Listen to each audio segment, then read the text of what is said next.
यहाँ प्रदेश के लोगों को तो परिचय के मोहताज नहीं है, लेकिन हमारे बहुत सारे प्रतिनिधि बाहर से आए हैं, तो उनके लिए प्रोफेसर कैलाश सुडानी जी वर्तमान में एडवाइज़र हायर एजुकेशन हैं टू गवर्नर, प्रख्यात लेखक और बहुत ही ओजस्वी वक्ता की पहचान कैलाश सुडानी जी ने बनाई है। राजस्थान के 5 विश्वविद्यालयों में कुलपति का कार्य कर चुके हैं, तो आप उनके अनुभव को समझ सकते हैं। उसके साथ ही उन्होंने बहुत सारे एकेडमिक रिलेटेड काउंसिल्स, कमिटीज़ में काम किया और राजस्थान के लिए उच्च शिक्षा के लिए बहुत सारे निर्णयों में सर का योगदान रहा है। और सर, आप यहाँ आए, बहुत बहुत धन्यवाद। मैं बुलाना चाहूँगा प्रोफेसर महेंद्र गोखरू जी को। महेंद्र जी विद्या भारती उच्च शिक्षा संस्थान चित्तौड़ प्रदेश के अध्यक्ष हैं। आप आएँ और प्रोफेसर कैलाश सुडानी जी का स्वागत करें।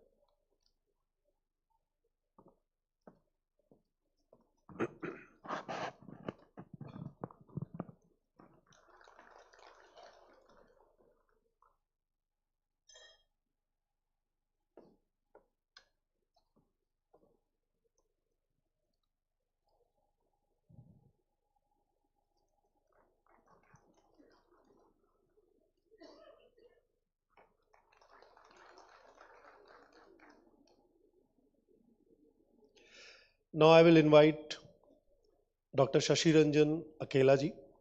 Shashi Ranjan ji is National Vice President of Vidya Bharati उच्च शिक्षा संस्थान। आप कृपया जगदीश जी का स्वागत करें।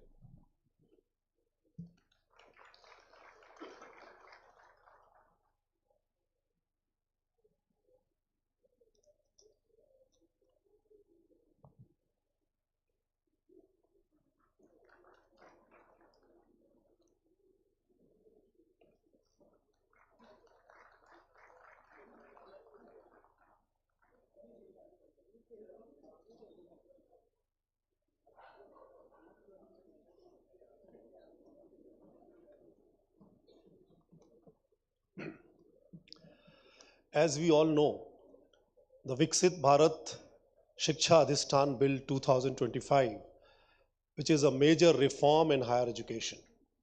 Honorable Education Minister Dharmendra Pradhan ji introduced the bill in Parliament, और जैसा हम सबको विदित है, ये एक सिंगल रेगुलेटर की तरह कार्य करेगा और उसके लिए जो वर्तमान में यूजीसी, एआईसीटी, एनसीटी, वो दे विल सबज्यूम इन दिस अधिष्ठान। अधिष्ठान ने 3 वर्टिकल्स के लिए बात किया है, 3 councils it is proposed, regulatory council, accreditation council and standard council.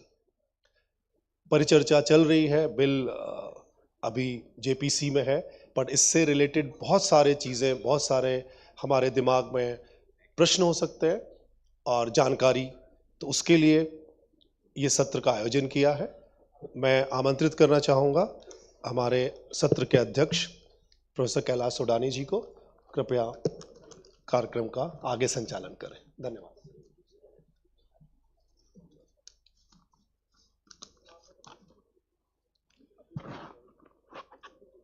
Akhil Bharatiya संस्थागत नेतृत्व समागम 2026 के इस टेक्निकल सेशन में मेरे साथ मंच पर देश के महत्वपूर्ण शिक्षाविद प्रोफेसर जगदीश कुमार जी हैं।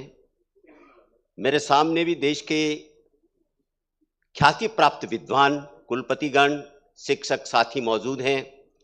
निश्चित रूप से इस संस्थागत समागम में पिछले 2 दिन से चर्चाओं का जो दौर चल रहा है, ऐसा लगता है कि जिस शैक्षणिक वातावरण को बनाने के लिए हम पिछले वर्षों से प्रयास कर रहे थे, शायद अब फलीभूत होने के आसार दिखाई दे रहे हैं। विकसित भारत शिक्षा अधिष्ठान विधेयक 2025, जिस पर हम अभी चर्चा करेंगे, ये भारत में उच्च शिक्षा के लिए एक एकीकृत नियामक ढांचा तैयार करने हेतु नया कानून बनाया जा रहा है। इसका मूल उद्देश्य प्रभावी समन्वय व मानकों के निर्धारण के माध्यम से उच्च शिक्षा संस्थानों को उत्कृष्टता प्राप्त करने के लिए सशक्त बनाना है। एनईपी 2020 के अनुरूप उच्च शिक्षा के नियामक ढांचे का सुधार करना है, जिसमें अधिकार क्षेत्रों के आपसी अतिव्यापन को समाप्त करना है, नियमों का सरलीकरण और अनुपालन में कमी लाना है, ताकि संस्थान अकादमिक उत्कृष्टता पर अधिक ध्यान दे सके। इस प्रस्तावित अधिनियम में विधेयक में 3 विशेष परिषदों का गठन होना है, परंतु महत्वपूर्ण बात यह है, यूजीसी, एआईसीटी और एनसीटी इनको निरस्त किया जाएगा और एक ही अम्ब्रेला के नीचे लाया जाएगा, ताकि अपनी शैक्षणिक उत्कृष्टता पर वह संस्थान पूरी तरह से ध्यान दे सके। संचालन में स्पष्टता लाने के लिए भी इस प्रकार का परिवर्तन आवश्यक हो रहा है। दूसरी महत्वपूर्ण बात है 21वीं शताब्दी जो रिसर्च ओरिएंटेड है। इस समय जो देश सर्वाधिक अनुसंधान पर ध्यान देगा, दुनिया का नेतृत्व उसी के पास रहेगा। इस सच्चाई को ध्यान में रख करके एनईपी 2020 में शोध पर बहुत अधिक ध्यान दिया गया है। अनुसंधान, नवाचार, एकल नामांकन अनुपात को प्रोत्साहित कर यह उच्च गुणवत्ता वाली ज्ञान आधारित अर्थव्यवस्था के निर्माण में सहायक होगा। विकसित भारत 2047 के दृष्टिकोण को मजबूती प्रदान करेगा। वैश्विक प्रतिस्पर्धा में भारत को आगे लाने के लिए भी इस विधेयक की तत्काल आवश्यकता है। मित्रों, आप सभी जानते हैं, शैक्षणिक जगत के मूर्धन्य विद्वान हैं कि हमारे यहां पर हायर एजुकेशन का कन्वर्जन रेट ओनली 28% है। 2035 तक उसे 50% लाने के टारगेट को पूरा करने के लिए भी इस प्रकार के नियामक की आवश्यकता है। हमारे देश में टीचर्स की जबरदस्त कमी है। आईआईटी में 40%, आईआईएम में 31% और राजस्थान के विश्वविद्यालयों की मैं चर्चा करूंगा तो बहुत मुझे खुद को शर्म आएगी। अध्यापक विहीन विश्वविद्यालय चल रहे हैं। अपर्याप्त अनुसंधान और रिसर्च एंड डेवलपमेंट की हालत यह है कि जीडीपी का केवल 0.7% हमारे यहां अनुसंधान पर खर्च होता है, जबकि चाइना में 2.4% और अमेरिका में 3.5%। स्वाभाविक रूप से यह अंतर हमारे को पिछड़ाता है, पीछे ले जाता है, और इसीलिए रिसर्च ओरिएंटेड यूनिवर्सिटीज की आवश्यकता है। इसी ढंग से मैं कहना चाहूंगा कि हमारे शैक्षणिक जगत में जो पाठ्यक्रम है विश्वविद्यालयों की, वो रोजगार से कनेक्टिविटी बहुत कम है। अभी हम जिस प्रकार की शिक्षा दे रहे हैं उसमें मात्र 5% लोग इंडस्ट्री से जुड़ पाते हैं। इस पिक्चर को बदलना पड़ेगा। दूसरा महत्वपूर्ण बात है पाठ्यक्रम, क्योंकि पाठ्यक्रम की रचना से ही हमारे विद्यार्थी का निर्माण होता है। उस पाठ्यक्रम में निश्चित रूप से हमारे देश की संस्कृति, पुरातन पर स्वाभिमान जागृत हो, ऐसा पाठ्यक्रम हमें तैयार करने की आवश्यकता है। निसंदेह यह भारत की एनईपी 2020 तीसरी शिक्षा नीति है। इससे पहले 1968 में पहली शिक्षा नीति, 1986 में दूसरी शिक्षा नीति बनी थी। उन शिक्षा नीतियों के माध्यम से देश में शैक्षणिक वातावरण में तो अभिवृद्धि हुई, परंतु जिस सोच की आवश्यकता थी वो सोच डेवलप नहीं हो पाया। कल मूर्ति साहब ने बतलाया था कि चश्मा नहीं बदल पा रहे हैं, हमारा आत्मविश्वास जागृत नहीं कर पा रहे हैं। हमें आज भी लगता है कि गोरी चमड़ी हमारे से ज्यादा बुद्धिमान है, ज्यादा अक्लमंद है, हम कमजोर हैं, स्वयं मानते हैं। इस सोच को बदलने की आवश्यकता है, और इस सोच को बदले बिना अभी होता क्या है, आपके बच्चे का आईआईटी में एडमिशन होता है, एम्स में एडमिशन होता है, और उसके बजाय एक छोटे से डिप्लोमा कार्यक्रम में कैम्ब्रिज में एडमिशन हो जाए, समाज में वो पेरेंट्स ज्यादा खुशियां मनाते हैं। पता नहीं हमारे दिमाग में कैसे ये फिट हो गया कि कैम्ब्रिज और हार्वर्ड दुनिया के सबसे शहंशाह विश्वविद्यालय है। इस सोच को बदलने की जरूरत है। हम बहुत मजबूत है, हमारा पुरातन मजबूत है, हमारी संस्कृति ताकतवर है। यह भाव हमारे हर विद्यार्थी के मन मस्तिष्क में पैदा करना पड़ेगा। आजादी हुए तो 80 साल हो गए हैं, परंतु दिमाग से आजादी अभी प्राप्त करना बाकी है। मानसिकता अभी हमारी बहुत कमजोर है। इस कमजोर मानसिकता को दूर करने के लिए इस प्रकार का विधेयक लाने की सख्त आवश्यकता है, जिसके माध्यम से व्यवस्था में सरलीकरण आएगा, समन्वय स्थापित होगा। और मैं ऐसा मानता हूं कि विश्वविद्यालय जिस ढंग से इस समय काम कर रहे हैं, अपने पाठ्यक्रमों में तत्काल परिवर्तित करते हुए देश को उन ऊंचाइयों पर पहुंचाएगा जिसकी कल्पना हमारे देश के प्रधानमंत्री मोदी जी करते हैं कि 2047 में भारत दुनिया का नेतृत्व करेगा। उसके लिए हमें रिसर्च ओरिएंटेड होना पड़ेगा, हमारी शैक्षणिक व्यवस्था को ठीक करना पड़ेगा, हमारे पाठ्यक्रमों को ठीक करना पड़ेगा, हमारे विद्यार्थियों को आईटी और एआई में मजबूत करना पड़ेगा। इसी दृष्टिकोण को रख करके इस प्रकार का यह विधेयक तैयार किया गया है। मैं इस विषय पर अधिक समय नहीं लूंगा। सौभाग्य से हमारे मध्य देश के मूर्धन्य विद्वान जगदीश कुमार जी मौजूद है, जिनका एनईपी 2020 के निर्माण में भी महत्वपूर्ण भूमिका रही है। मैं आमंत्रित करता हूं आज के मुख्य वक्ता प्रोफेसर जगदीश कुमार जी को। धन्यवाद।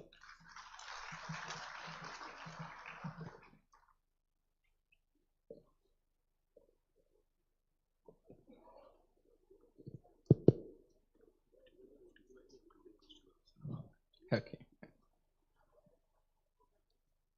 Namaskar to all the distinguished colleagues who have come from across the country.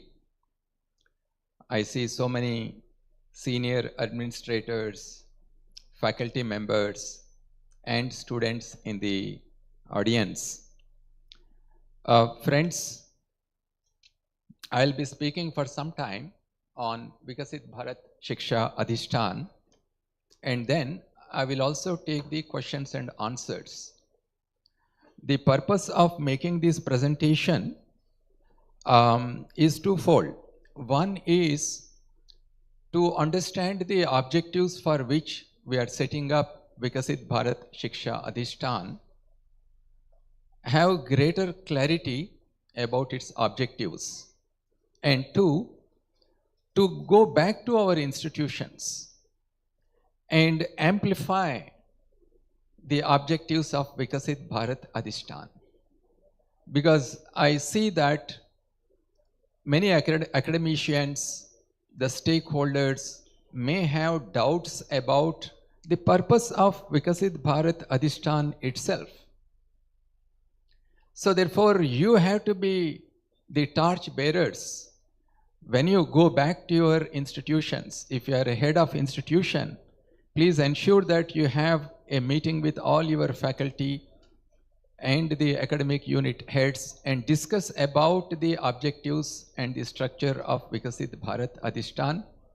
And if you are a teacher, you can call your own students in your classroom and have a discussion, take their questions and answers. So the information about Vikasit Bharat Adhishtan has to percolate to the last student, to the last institution in our country. And as committed academicians, I have full trust in you that when you go back after this conference in the next couple of weeks to 1 month, you will make sure that Vikasit Bharat Adhishtan, Shiksha Adhishtan is clearly understood by all our stakeholders. What I am going to do in this talk is to focus on a few important aspects of Vikasit Bharat Adhishtan. I want to describe, first of all, the challenges that our institutions are facing because of the multiplicity of the regulators that we have. And then I will briefly look at the structure of the VBSA. As it was mentioned, it has 3 structures, but what are their objectives and how they will achieve those objectives.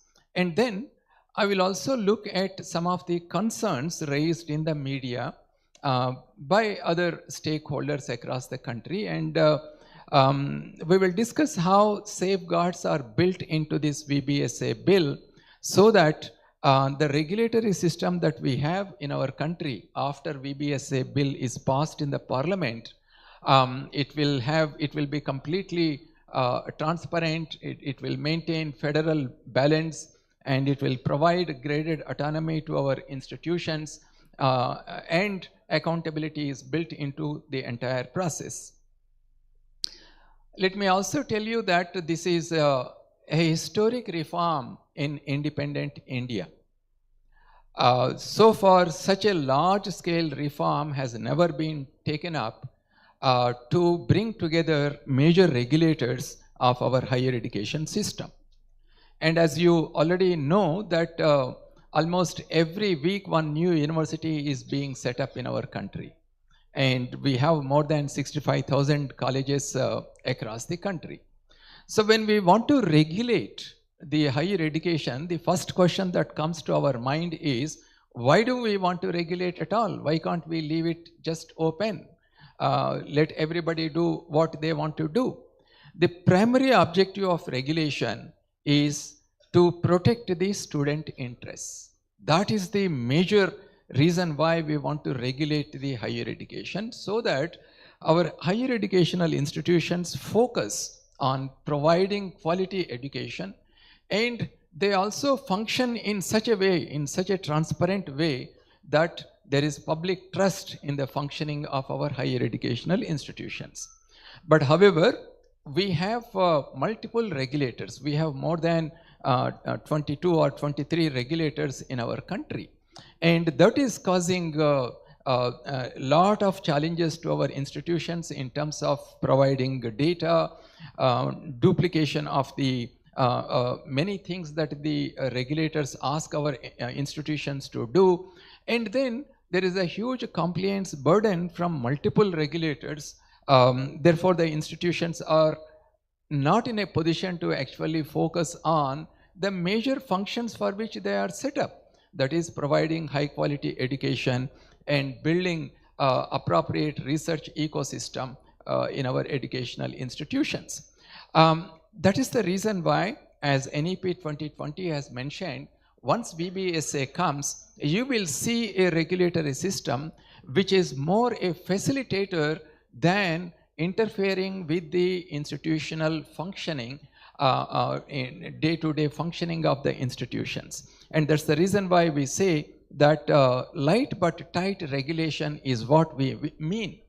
When I say tight, it is all about ensuring that our institutions focus on integrity, transparency, and provide high quality education. That is what is the tight regulation means. You know that there are three major regulators in our country: UGC, AICTE, and NCTE, and COA, the Council of Architecture. These four regulators function in collaboration with the Ministry of Education. UGC alone regulates nearly 80% of the students in higher education. AICTE, NCTE, and COA put together, they regulate about 10 to 12% of the students. So that means nearly 90% of the students will be regulated once these four organizations are part of the VBSA. I will talk about COA a little later, how it is going to be restructured as part of the VBSA. The remaining 10% of the students are regulated by more than 20 councils and other regulators. And this is the reason why we are focusing on the major regulators in our country, which regulate nearly 90% of our students. So therefore, because of the fragmentation, as I mentioned a little while ago, the institutions had to approach multiple regulators. Many of our institutions are comprehensive institutions, meaning that they may run a teacher's program, an engineering program, or general education. But because all these the components of higher education are regulated by multiple regulators, they have to go to different regulators, and that is what is causing huge challenges to the educational institutions. Therefore, their attention is diverted from providing high quality education and in making sure that good quality research is carried out in our educational institutions. Now, when we look at the VBSA, what it is proposing is to create a regulatory system which will work as a coordinating framework rather than a command center. Many people may think that when these multiple large multiple regulators are brought under VBSA, it is going to be one single command control. But I will show you in a little while as I move forward that it is going to be an enabling coordinating framework rather than a command center. As you are already aware, in VBSA, we are separating the three functions of these regulators. Currently, if you look at any regulator, either it is AICTE or UGC, they do multiple things. They approve applications, they set standards, they regulate. So there are many things each of these regulators do, and you have to go to each one of them. So in this bill, therefore, the regulatory components of each of these four regulators will be brought under the regulatory council, and the academic standards such as the National Credit Framework, Academic Bank of Credits, all such things will be brought under the Standards Council. And then we also have the NAC, which is actually part of UGC. It is an University Center of UGC. So it will be separated out. The current accreditation process also includes NBA, and then you have a ranking system. All of them will come under the accreditation council. And globally, it is a common practice to separate regulation, standards, and accreditation to avoid any conflict of interest among these bodies. What we want to have once the VBSA is established is that we want to give more, the VBSA bill aims to give more and more autonomy to the educational institutions in a graded way based on how they perform. So it is more output-based autonomy that will be given to the educational institutions once the VBSA comes into operation. The bill has what is known as VBSA on the top as the apex body, and the VBSA bill uses the word commission for this VBSA apex body.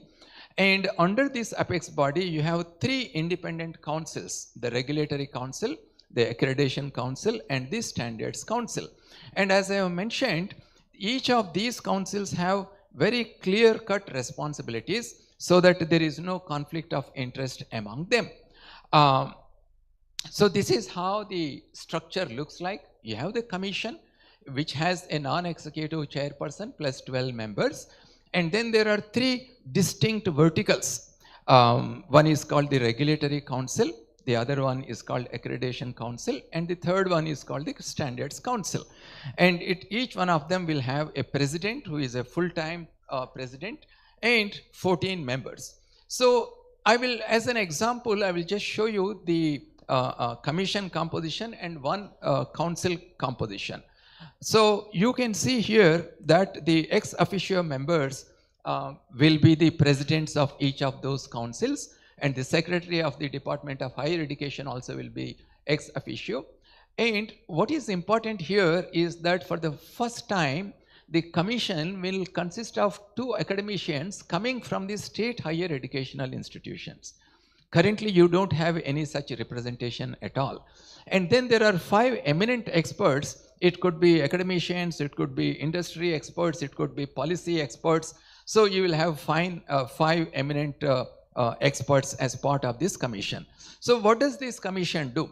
The commission provides the overall, looks at the overall development of higher education in our country, and it will also ensure that the Bharatiya knowledge system, Indian languages, and our arts are integrated in our education. It will function as a coordinating body for the regulatory accreditation and standards council.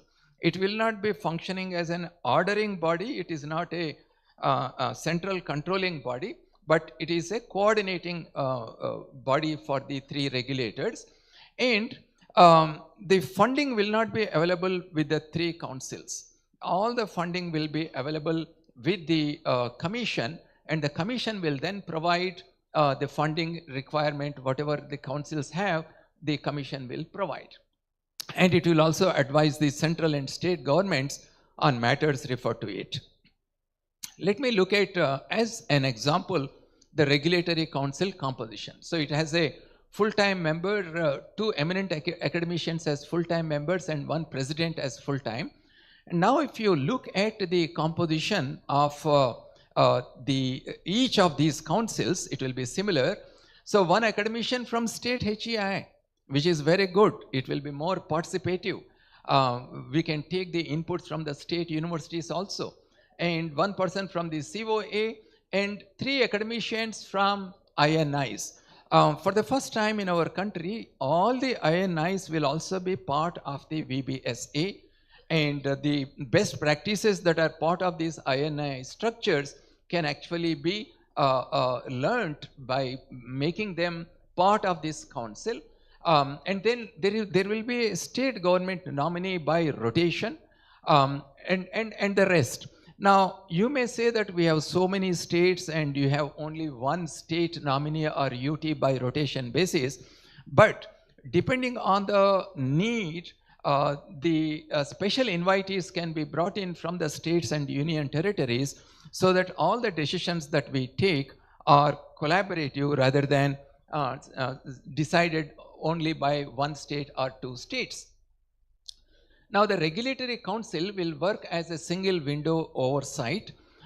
You don't have to go to multiple regulators now, whichever program you are running. The regulatory council will have 1 public portal, and this is where it will be of great interest to all the educational institutions. Currently, you provide data to NAC, you provide data to multiple organizations, AICTE, UGC, and so on.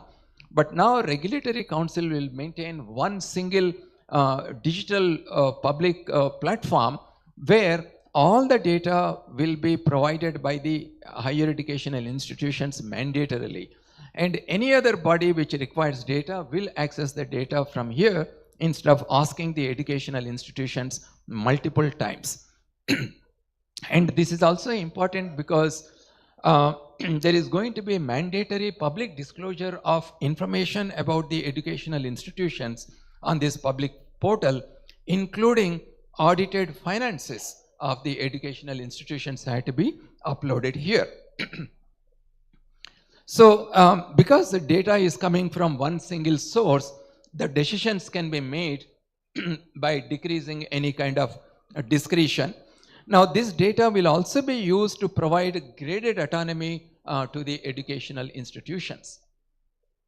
The Accreditation Council, as you see, and yesterday you might have heard the presentation also, that a lot of reforms are being introduced in the accreditation process. And this Accreditation Council purpose is not just to only accredit by bringing in NAC, NBA into this vertical, but it will also in future create an accreditation ecosystem. You may have multiple accrediting systems in our country, and over a period of time, we will the VBSA will develop that and oversee their functioning. Accreditation, as you know, is extremely important, primarily from the perspective of the students. Students need to know what is the kind of quality of education that is provided in our educational institutions. Therefore, this is going to be mandatory for every educational institution to go through the accreditation process. And then the Standards Council is another very important body. As I mentioned, we must provide national standards across the country while leaving the state universities and individual educational institutions to innovate and design their educational programs. Now, common standards at a national level are extremely important because it will provide better comparability and also mobility for the students to move from one institution to the other institution, from one program to the other program, and especially when the emphasis today is on interdisciplinary learning, we must have national standards. So the Standards Council will set up the national standards, and then the Regulatory Council will ensure that the standards set by the Standards Council are implemented by the educational institutions. Now, you may have a question about what is the role of the Council of Architecture. Is it also going to be submerged? Will its act be revoked? No, that's not going to happen. The UGC, AICTE and NCTE acts will be revoked and they will become part of the VBSA. The COA will continue to function to recognize who can practice architecture as a profession. But however, their regulatory activities will come under the regulatory council, and they will also sit in the standards council and provide the inputs on the standard setting for the architecture education. So therefore, while the regulatory role goes to the regulatory council, the standard setting in the academics goes to the standards council. The COA will continue to perform its professional degree recognition role. So therefore, COA Act will only be amended instead of being revoked. Now, the important aspect of VBA is that the commission, which is the apex body, it includes multiple representations, academicians, industry experts, domain experts, and the state higher education representation is there. And all the three councils will have the states and the union territories being represented. State universities and INIs also will provide their sectoral insight because state universities have their own challenges. And INIs over a period of time have developed world-class standards. So by sitting across the table, we can learn from INIs. We can also learn from the challenges that state universities are facing, so that whatever decisions that we take, whatever regulations that we bring, they will have inputs from everybody, and that will strengthen the participation in the regulatory system and enhance the legitimacy of the policies and the regulations that the VBSA will bring in. Now, some people say that what will happen to the state governments? Will their power be taken away? Absolutely not. Even after VBSA comes, the states will continue to retain their powers to establish, fund, and manage the universities at the university level. The states can continue to take decisions on the staffing and the local administration of the state universities. So therefore, there is no such taking away of the state's power. The only thing that the VBSA will do is set the national benchmarks to protect the student interests and also ensure that there is a national compatibility of the educational degrees that we provide. Because we are enabling the state government's representation also in the VBSA, everybody's concerns will be taken into account. And this is a point that you need to keep in your mind when you go back and discuss with the stakeholders in your institutions. One of the important things that we would like to do, VBSA would like to do, is providing more and more autonomy to the educational institutions.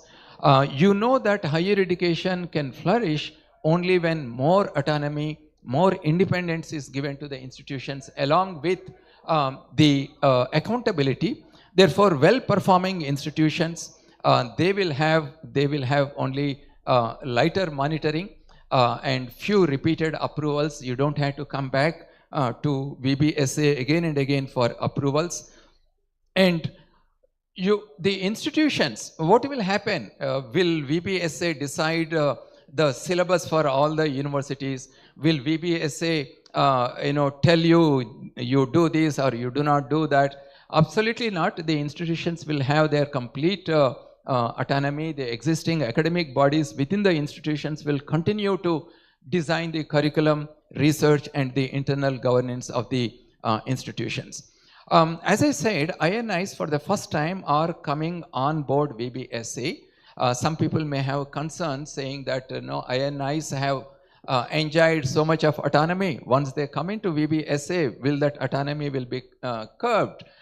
Certainly not. There is a clear clause in the VBSA bill which says that the existing autonomy and the missions for which these INAs have been set up, that will remain untouched. Rather, we will learn more from their experiences and incorporate in the policies that VBSA will bring out. Right. So, right. Now, the other aspect is, once VBSA comes, of course, some people are saying with the NEP 2020 launching itself, our higher education will be commercialized. If VBSA comes, it will be even more commercialized. But we launched NEP 2020 in 2020. It's almost more than 5 years.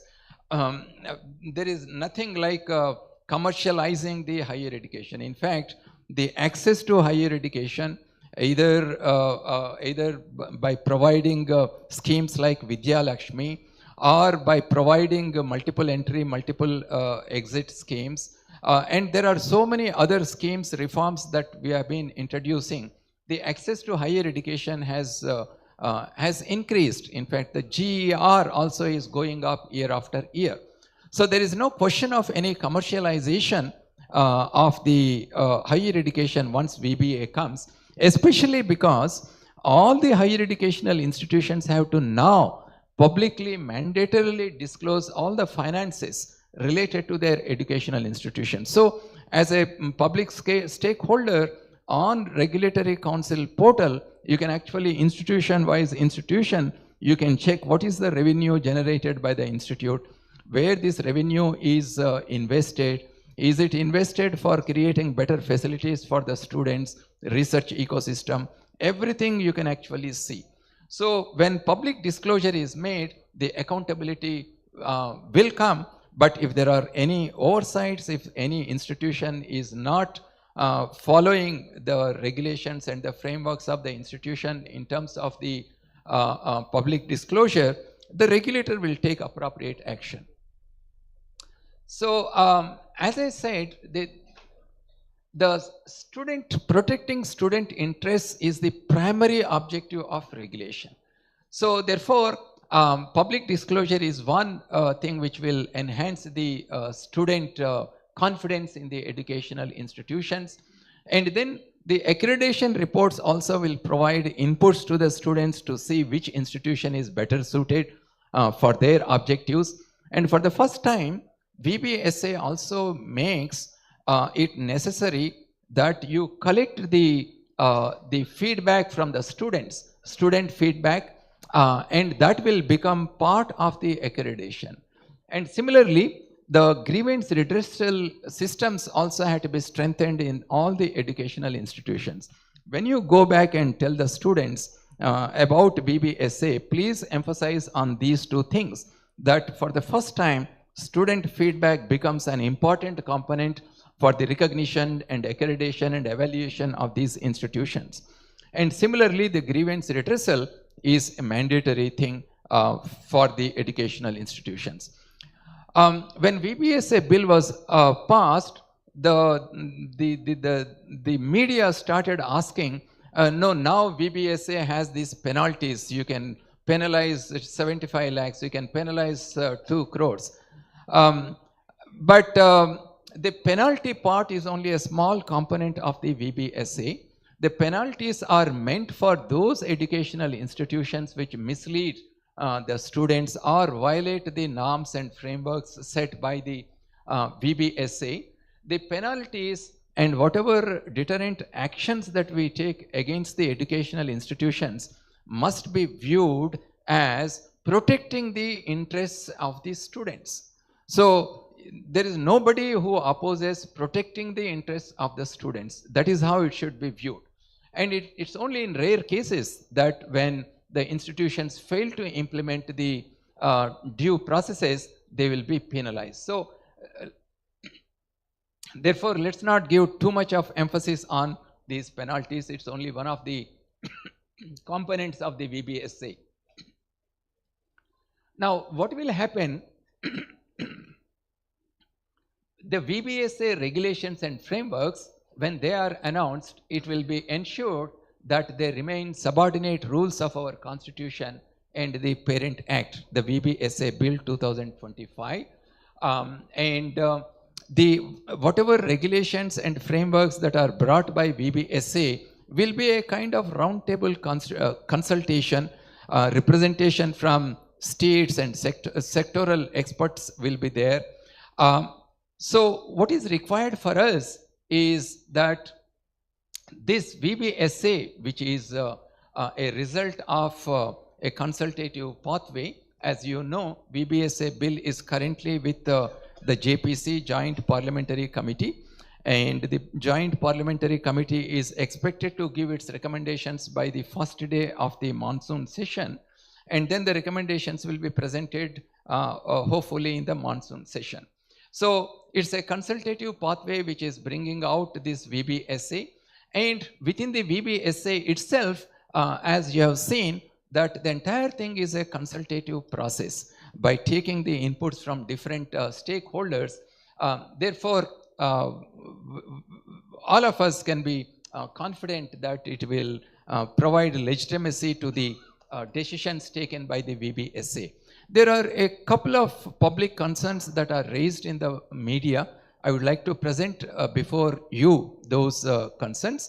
Excessive centralization is going to be there because VBSA is a single body, states will have no voice, and as you have already seen that there is no such excessive centralization.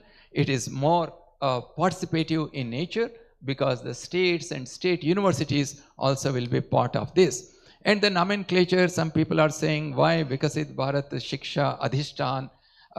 But you know, we need to take pride in our own Indian languages. And that's the reason why the bill is named using our own Indian languages.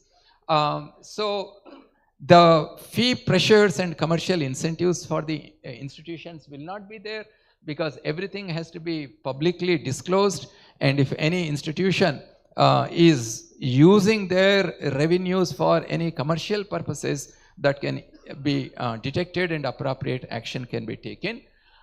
So there are safeguards built into the VBSA to take care of some of these concerns raised in the public. So this is where I will stop, and I'm ready to take questions if you permit. Yeah.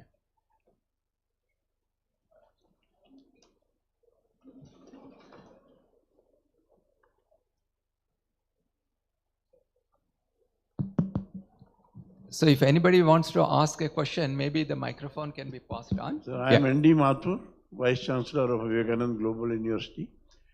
I want to ask that how this bill will ensure the quality education in the country. Mm-hmm. So, see, quality depends on various factors. One is the standards that are set by the Standards Council, and whether those standards are implemented in the educational institutions, and then through accreditation process. So there are multiple processes using which we will ensure that the quality is maintained in our educational institutions. So the quality has to be related to the outcomes. So you will have program outcomes, you will have learner outcomes decided at every level, and then the accreditation process will measure whether you are meeting those outcomes based education, and that's how the quality is decided. Sir. Right. No, that's a very pertinent question. What he is saying is, you already have standards set, you already have accreditation. The difference here is that there are no multiple regulators which will monitor this. You don't have a different AICTE for engineering education. For general education, you don't have a different UGC. It is now only a regulatory council which will bring in uniform standards across the different kinds of education. Right. Professor Jagdish Kumar. Please, sir. This is Professor Tribhuvan Sharma, Rajasthan University of Veterinary and Animal Science, Jaipur. Sir, I read this bill in detail because it was a concern to everyone who is in education. And today your presentation has given me very good insight of few of the things which I was not finding it easy to understand. But in your presentation, you yourself has told that we have kept aside 10% of these students. The thing is, while reading this, while understanding this bill presented by you, I could see that you have developed some modalities that are keeping the things in line. Say, for example, in case of architecture, what you said. Here, what 10% we are keeping aside are perhaps the medical, the veterinary, the Ayurveda. What could have been the intention while drafting this bill that they are being kept on one side? Reason being is that they also, all these sectors are also requiring the same improvement in education. They are also feeling the same. The reason behind this bill is to provide autonomy to the higher education so that they may flourish at a faster pace. This is what we are actually, at the end of the day, we could understand. And it facilitates institution, students and everybody. So what could have been the intention to keep those 10% aside while drafting this bill? Right. The difference is being pragmatic and being idealist. If I am an idealist, I will target for bringing every regulator under VBSA, but that will include a lot of administrative procedures because each of those bills have to be amended in the parliament and it can take a lot of time. But if you look in terms of the number of students, the impact we will have in a pragmatic approach by simply bringing in these 4 regulators under one body is on 90% of the students. And the world is moving very fast. We can't keep waiting for such a big reform to happen for a long time because we need to reform. If you read the media reports yesterday in the AI summit, it was very clearly understood that if you have to technologically develop our country, our pedagogy and our educational system have to be improved. And it is the presence of these multiple regulators, 4 regulators regulating 90% of the students, which is actually not helping you in implementing many of the reforms. And that is the reason why we have taken a pragmatic approach. And over a period of time, if you prove that VBSA is functioning very well and it is actually transforming the higher education, the others can always be onboarded. So the door is not closed for anybody. My intention of asking this question, let me clear that. Right. The thing is that there are many very good things in this bill and every sector need that. While keeping some modalities that can protect those act actually made by the parliament. Ultimately, at the end of the day, it has also to be approved by the parliament and then only it will be effective in real sense. Right. And right now it is in JPC. If you can do something, keeping their identity in the way architecture has been kept to some less extent, they can be kept to some more extent, but if they are given that opportunity, it will be helping these sectors as well. This is my... You're absolutely right. That is the reason why a lot of discussions have taken place on how many regulators can be brought in for the time being. And this is an ongoing process. As I said, it's not a closed door. Once VBSA is established, more and more regulators can be onboarded through discussions. Then it will be 10 years late. This is what I presume, sir. Right, please. Right. Thank you, sir. This is Dr. Debohidar from Guwahati University, Assam. Okay. Sir, this way, your left side, sir. On my left side. Yeah. Yes. Sir, first of all, I'd like to offer my heartiest thanks for the nomenclature, that is Viksit Bharat Adhisthan Bill, which is completely Bharatiyanam. Unlike Indian knowledge system, which I have seen somewhere, yesterday someone has used BKS, that means Bharatiya knowledge system also. But Viksit Bharat Adhisthan is complete Bharatiyanam. My question is, sir, if you just simplify it, somewhere you have mentioned about graded economy to the institution. If you simplify so that everyone can understand it very clearly, sir. Thank you. Graded autonomy in the sense that not every institution is ready for complete autonomy for various reasons. So some of the institutions will require a kind of hand-holding by the regulator until they completely become autonomous. So that is the reason why the word graded autonomy is used, because there is so much of diversity. You can't put everybody under the same category. You need to give time for the institutions to grow, right? Sir, Namaste, sir. sir, Yeah. one point. Namaste, sir.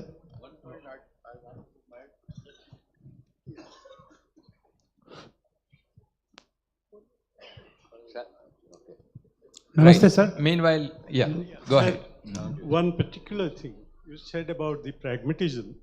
I think when the devil is in details, probably you need to have more pragmatism when it comes to implementation of it.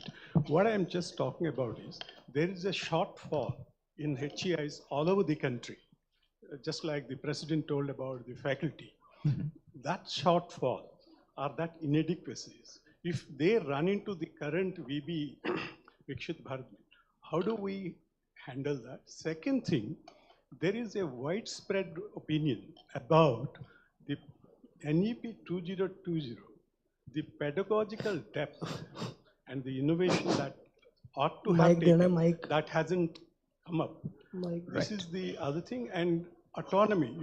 I think NEP couldn't bring all the states on board. So now, if these states, some of them go away from it, how do we handle this situation? Just that's by way of. Right. No, this is a very relevant statement that you have made. But what happens is whenever Parliament passes an act, it is a broader act. It cannot mention the micro details. Because every time we want a change after a few years, you'll have to go to the Parliament to amend it, which is a difficult process. So therefore, the Act will only provide the broad guidelines. Now, once the VBSA comes, through consultation with the state governments, state universities, INIs, we will have to collectively work on the micro details and design them and announce the frameworks, guidelines, and the regulations.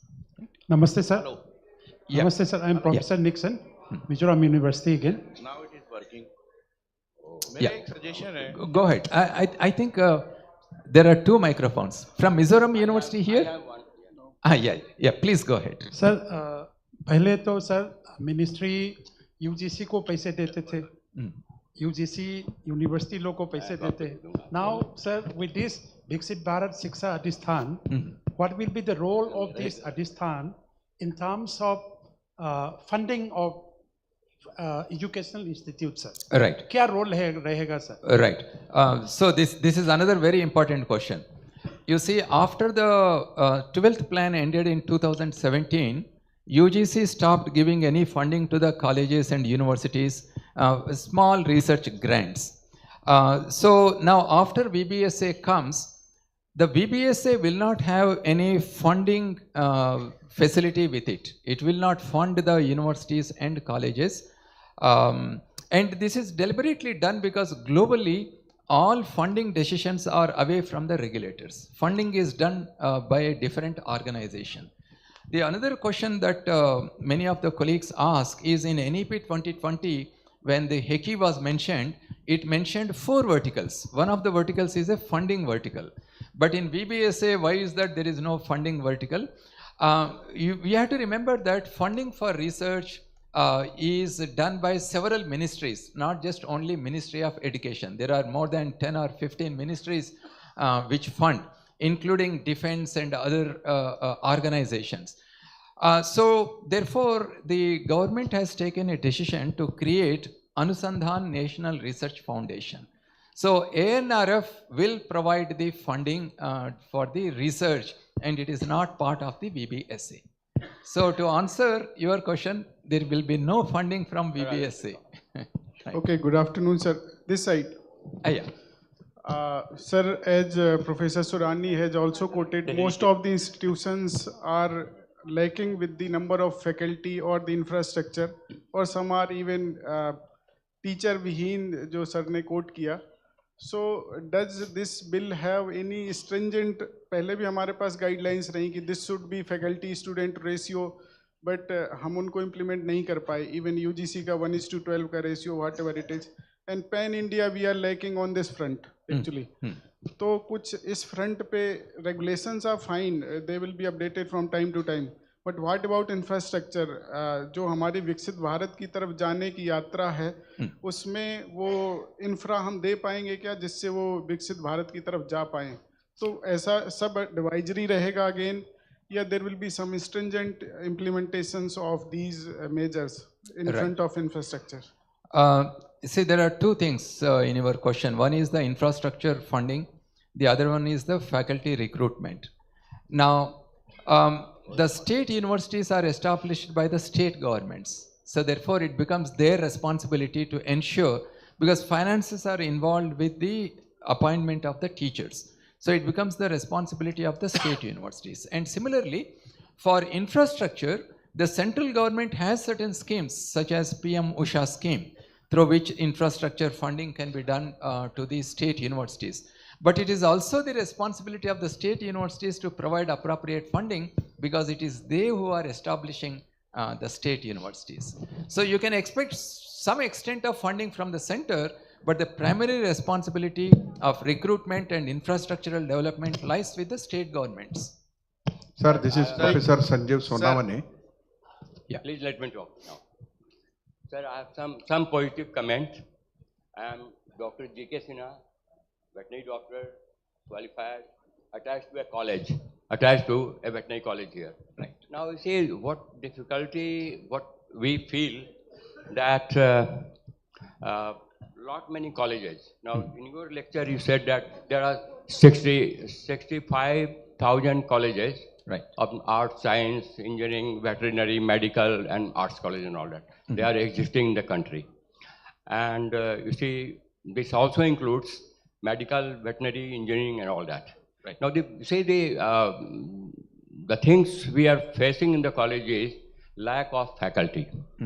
And in spite of, we know that there is, experts are not available in medicine, surgery, pathology, and all that. And in spite of that, new colleges are being opened. Right. And there's a lot of difficulty, I tell you. I mean, this is, you see, then the professional standard will be going down unless the college is well equipped and well, you see, educated, expert professor for teaching in these medical or veterinary or engineering college or agricultural college. So that we have to keep in mind before opening a college. That's right, sir. No, I share your concern, sir. It's a major challenge for all of us. Sir, this is Professor Sanjeev Sonavane. Hello. Vice Chancellor Yashwantrao Chavan, Maharashtra Open University. Around 78% the ODL and open learning and blended learning students of a GDP, 28% we say. How this ODL, open learning and all this thing has been placed in this bill, taken care in this bill? It will come under the Standard Council and also the Regulatory Council. Yeah. The approvals for all the ODL and online will be given by the Regulatory Council. So all will come under the one umbrella. तो 22 गाड़ी होनी चाहिए, तो 3-4 गाड़ी से umbrella चलेगा क्या ये? अपने जो apex bodies है, we are saying that this bill will take care of all these apex bodies or councils under a one umbrella. Right. तो umbrella में अभी तो 3-4 ही आ रहे हैं, बाद में वो वापस आ जाएंगे, लेकिन ये फिर वो हम umbrella नहीं बोल सकेंगे. No, you are right. It appears as a concern for the time being, but even these 4 regulators themselves regulate nearly 90% of the students, and over a period of time, hopefully the other regulators will be onboarded. Okay. Right. Sir. Yeah. Sir. Thank you. Thank you very much. Sir. After the session also I will be available. We can meet and discuss. Thank you.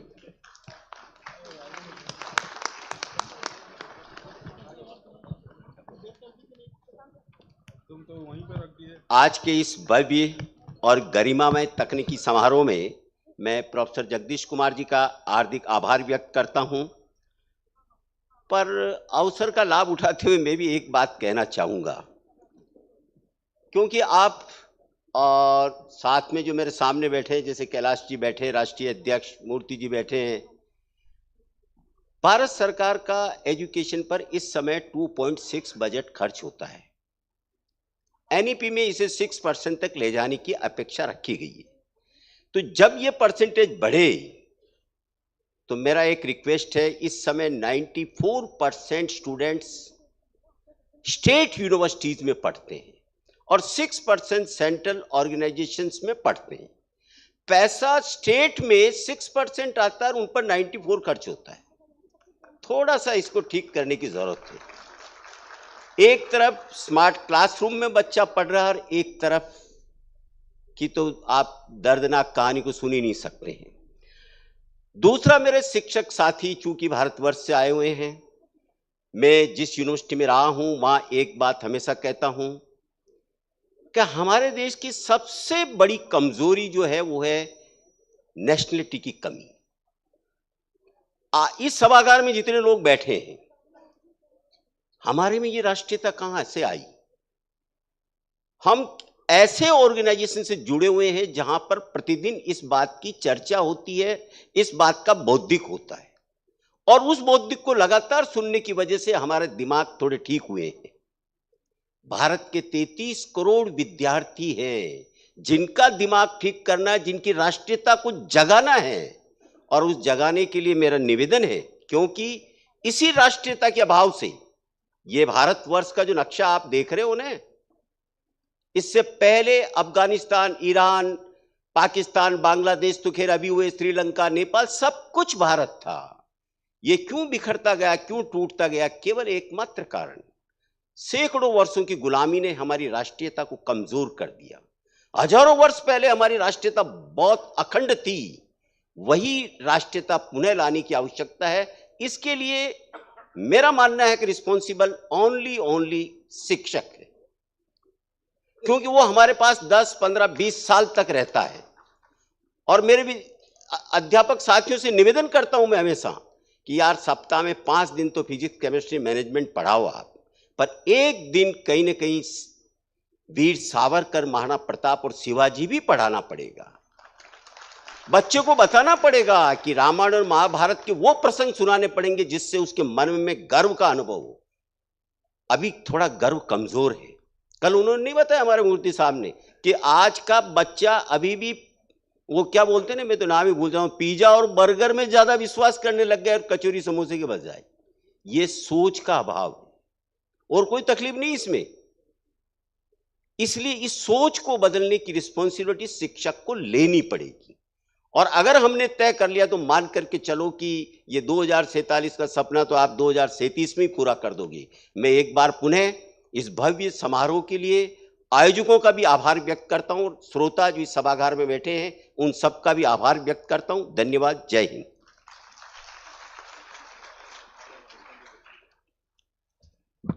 एक आवश्यक सूचना है, चूंकि राज्यपाल महोदय जी को आना है, RIC के बाहर रोड पे काफ़ी सारी गाड़ियां लगी हुई हैं, तो निवेदन है वहां से गाड़ियां हटा लें, अन्यथा पुलिस वहां से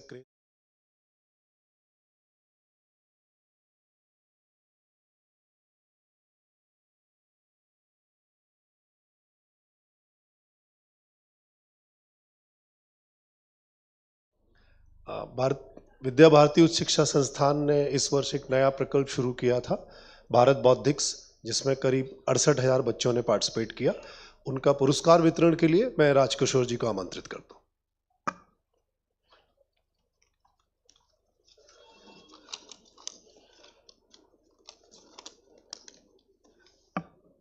सम्मानित मंच, सभागार में उपस्थित सभी विद्वज्जन, भारत बौद्धिक्स परीक्षा के पुरस्कार अनाउंस करने से पहले मैं निवेदन करूंगा हमारे राष्ट्रीय अध्यक्ष प्रोफेसर कैलाश चंद शर्मा जी से and IKS national coordination professor घंटी मूर्ति जी से कि पुरस्कार वितरण में हमें मंच को ज्वाइन करें। इस परीक्षा का एक बैकग्राउंड देने के लिए, छोटा सा बैकग्राउंड देने के लिए हमने एक छोटी वीडियो फिल्म तैयार की है। मैं चाहूंगा कि आप उसको देखें तो इसका बैकग्राउंड आपको पता लगेगा।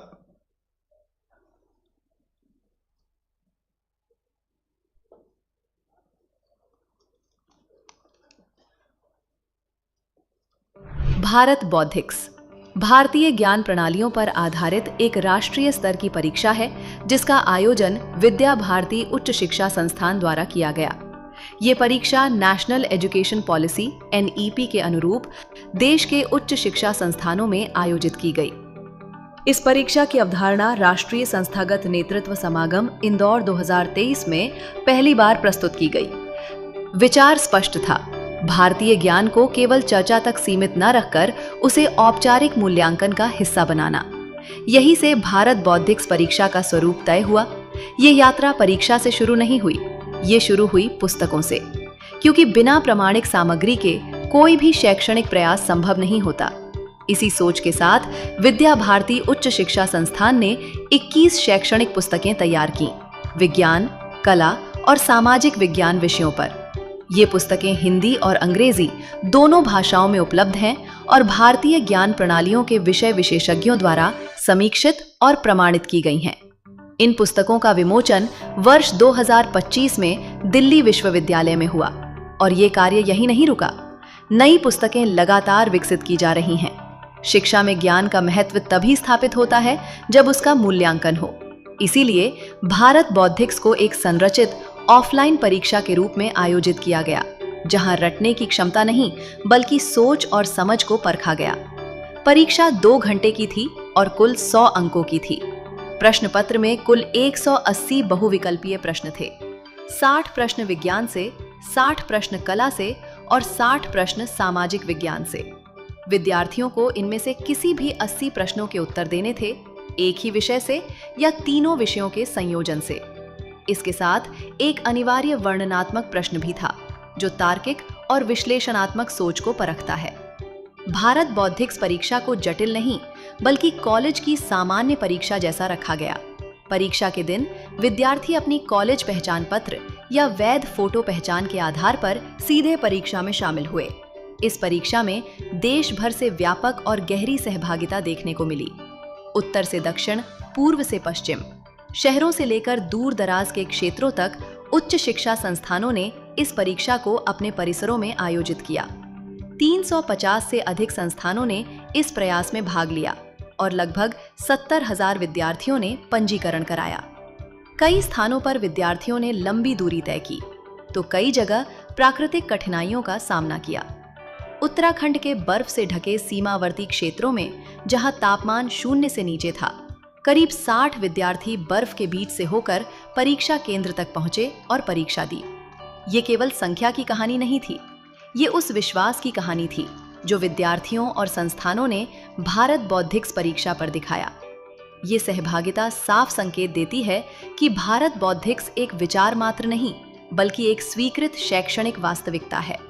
परीक्षा परिणामों ने ये स्पष्ट कर दिया कि जब अध्ययन संरचित और गंभीर होता है तो सोच स्पष्ट होती है, समझ गहरी होती है और दृष्टिकोण व्यापक बनता है।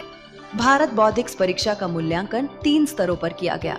पहले परीक्षा केंद्र स्तर पर, फिर राज्य स्तर पर, जहां प्रत्येक राज्य के सभी केंद्रों के परिणामों को एक साथ परखा गया, और अंत में राष्ट्रीय स्तर पर दिल्ली में, जहां सभी राज्यों के परिणाम एक विशेषज्ञ जूरी के समक्ष रखे गए।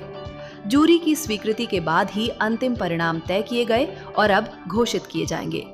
शैक्षणिक उत्कृष्टता को मान्यता देने के लिए भारत बौद्धिक्स परीक्षा में राज्य और राष्ट्रीय दोनों स्तरों पर पुरस्कार प्रदान किए गए। राज्य स्तर पर देश के विभिन्न राज्यों से करीब 300 विद्यार्थियों को 2500 रुपए प्रत्येक का पुरस्कार दिया गया। राष्ट्रीय स्तर पर 4 विद्यार्थियों को 25,000 रुपए प्रत्येक, 2 विद्यार्थियों को 50,000 रुपए प्रत्येक और 1 राष्ट्रीय टॉपर को 1 लाख रुपए का पुरस्कार प्रदान किया गया। पर्दे पर दिखाई दे रहे नाम आज के पुरस्कार समारोह में औपचारिक रूप से घोषित किए जाएंगे। भारत बौद्धिक्स एक शुरुआत है। आने वाले समय में ये और व्यापक होगा, अधिक संस्थानों और अधिक विद्यार्थियों के साथ, क्योंकि भारतीय ज्ञान प्रणालियां अतीत की स्मृति नहीं, भविष्य की दिशा हैं।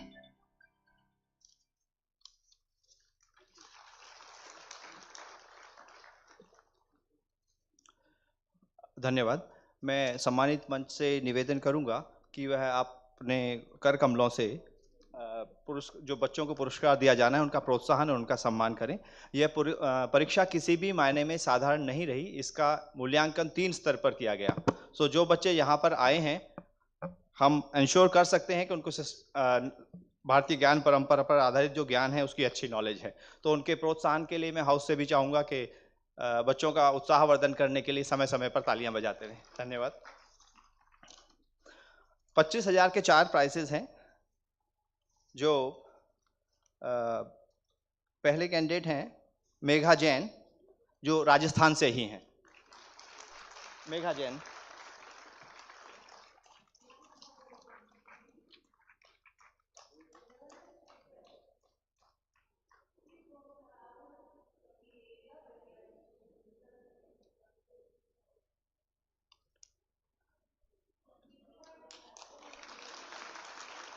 Megha Jain government women engineering college Ajmer से हैं।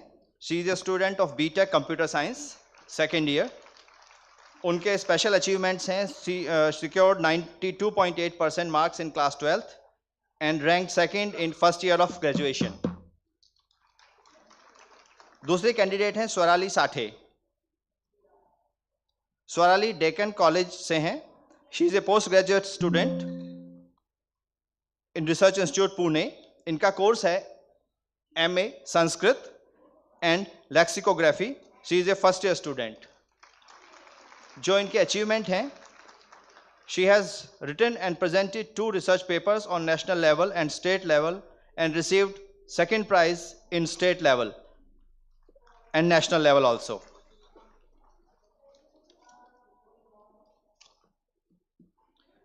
तीसरे स्टूडेंट हैं कर्णगी ठाकुर। आप मध्य प्रदेश से हैं। इनके कॉलेज का नाम है राष्ट्र भारतीय शिक्षा महाविद्यालय उज्जैन। इन्होंने प्रथम पुरस्कार प्राप्त किया है विश्वविद्यालय स्तर पर इन स्पीच कंपटीशन।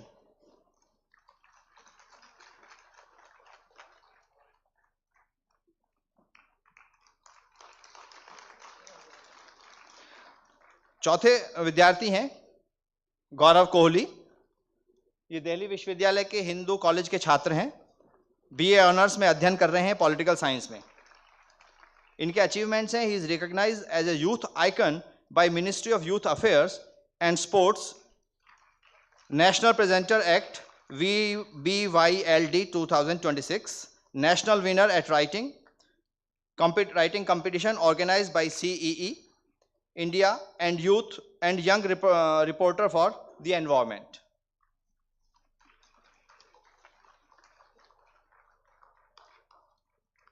$50,000 के प्राइज के लिए हमारे पास 2 विद्यार्थी हैं। रिबेला हिमाचल प्रदेश से हैं।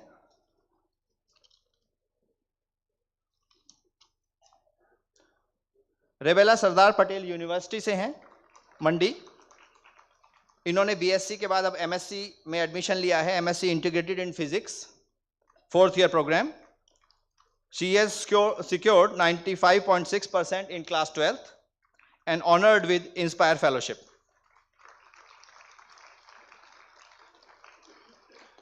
दूसरा 50,000 का पुरस्कार जाता है स्नेहा मुरारी को, उत्तराखंड।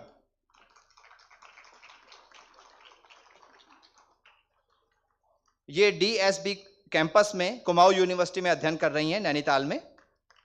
इनका कोर्स है integrated teacher education programme ITEP। She is a 3rd year and 6th semester student.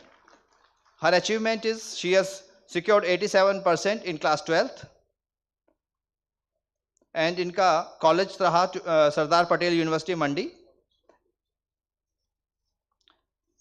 अब नंबर है प्रथम पुरस्कार का, राष्ट्रीय स्तर पर जो 1 लाख का पुरस्कार था। ये काफी रिगरस इवैल्यूएशंस के बाद, जूरी की मंजूरी के बाद जाता है सानवी तनेजा को।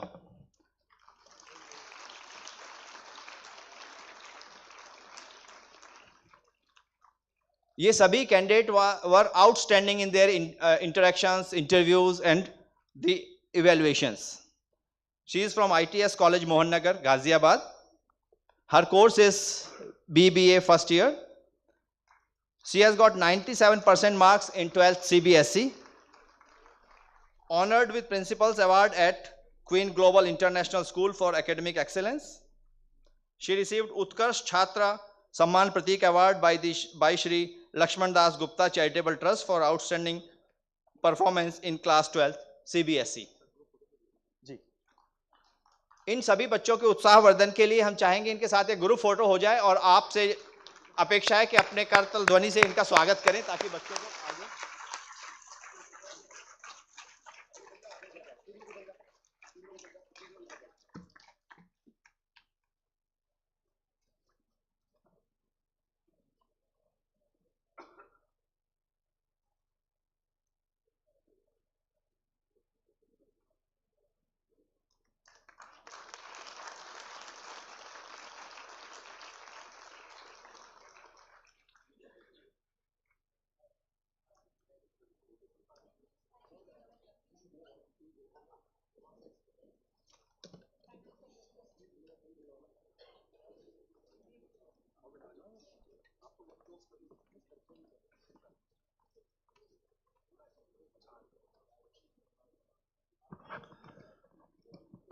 सभी छात्रों को बहुत बहुत बधाइयाँ।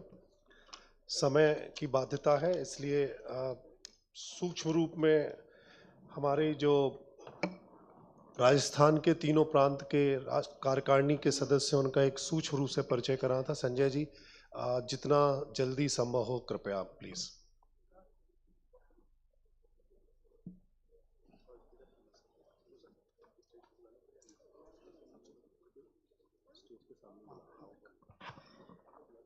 इस 2 दिवसीय अखिल भारतीय संस्थागत नेतृत्व समागम 2026 में जिन साथियों ने, जिन कार्यकर्ताओं ने विद्या भारती उच्च शिक्षा संस्थान के तीनों प्रांतों से, राजस्थान क्षेत्र के तीनों प्रांतों से, जिन्होंने पिछले 3 महीनों से अथक परिश्रम करके इस कार्यक्रम की संरचना में योगदान किया, मैं उनको एक बार आप सभी से परिचित कराना चाहता हूं। मैं उनसे आग्रह करूंगा कि मंच के सामने ही वो एक पंक्ति में आए फटाफट। सबसे पहले प्रोफेसर धनंजय कुमार द्विवेदी, जयपुर प्रांत अध्यक्ष, अपनी टीम के साथ। जयपुर प्रांत के सामने, सर सामने खड़े हो। शीघ्रता करें साथी, फटाफट।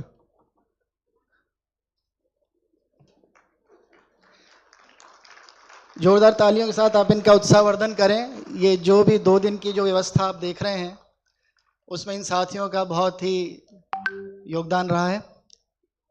इसके पश्चात मैं आग्रह करूंगा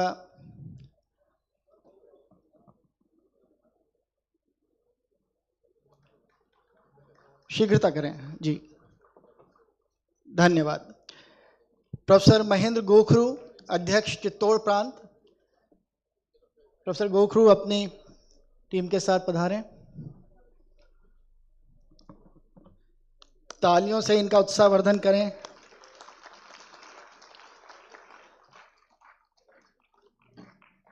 ये जोधपुर प्रांत की टीम है, सॉरी चित्तौड़ प्रांत की टीम है। और इसके उपरांत मैं आग्रह करूंगा प्रोफेसर ओपी बिश्नोई, अध्यक्ष जोधपुर प्रांत इकाई, वो पधारें।